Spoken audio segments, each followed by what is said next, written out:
So in this, the vision of St. John the Divine, in the report in this 8th chapter of Revelation, it says that it's one of my favorite phrases in the Bible, actually. It says, when the Lamb opened the 7th seal, there was silence in heaven for about half an hour. I love that. That, there's this kind of, in the Revelation of St. John 9, there's this presentation of the great singing and the trumpets and the praises of the saints and the elders and the winged creatures and the living creatures and all this stuff. And there's this incense that's going around the altar. But in the middle of all that, there's this silence in heaven, that heaven is not only praises and alleluias, it is also silence.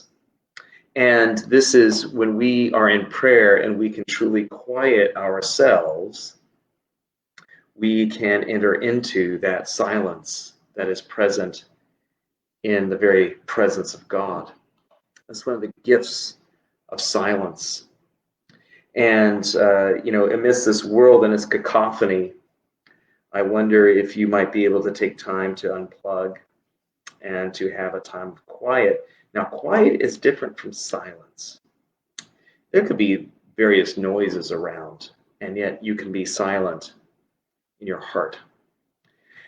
The silence of heaven is, in this chapter, is basically, then after the silence, a whole bunch of activity breaks out. There's the sensing, there's the praying, and then you've got the angels blowing trumpets. That's very loud. Then disasters falling on the earth. And the silence is almost like the silence of, have you ever been like in a performance, right? And the curtain comes up, and the audience, which has been kind of, hubbubbing, murmur, cough, cough, cough, cough. But then to catch the first notes, the first soft notes of that overture, as the characters come onto stage, the very beginning, that before that moment, before the first sound is made that starts all the action, there's silence, right? The audience is silent, waiting for the action to break out. In our prayer life, when we get into those deep places of prayer, it is just like that, where we can be totally ready to receive the action that is presented to us. We can be totally ready to receive the future, totally prepared to listen to what God has to say to us. Eager, leaning in. You could hear a pin drop when the future is just about to arrive. And of course, in heaven, the future is always just about to arrive. And so there is silence.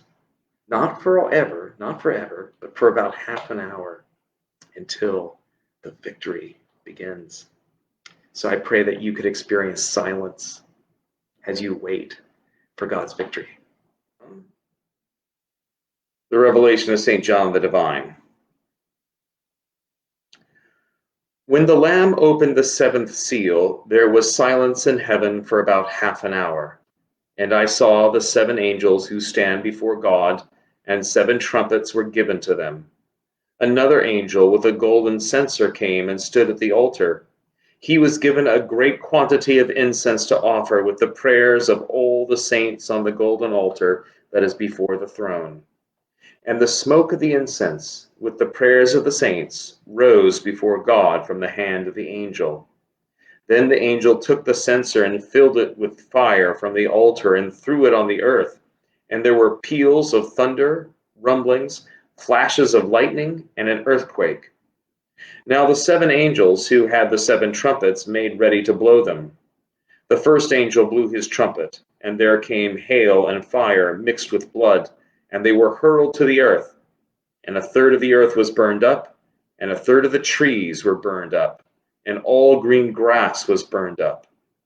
The second angel blew his trumpet, and something like a great mountain burning with fire was thrown into the sea. A third of the sea became blood, a third of the living creatures in the sea died, and a third of the ships were destroyed. The third angel blew his trumpet, and a great star fell from heaven, blazing like a torch, and it fell on a third of the rivers and on the springs of water. The name of the star is Wormwood. A third of the waters became wormwood, and many died from the water because it was made bitter. The fourth angel blew his trumpet, and a third of the sun was struck, and a third of the moon, and a third of the stars, so that a third of their light was darkened. A third of the day was kept from shining, and likewise the night. Then I looked, and I heard an eagle crying with a loud voice as it flew in mid-heaven, "Woe, woe, woe to the inhabitants of the earth, at the blasts of the other trumpets that the three angels are about to blow." The word of the Lord. Thanks be to God.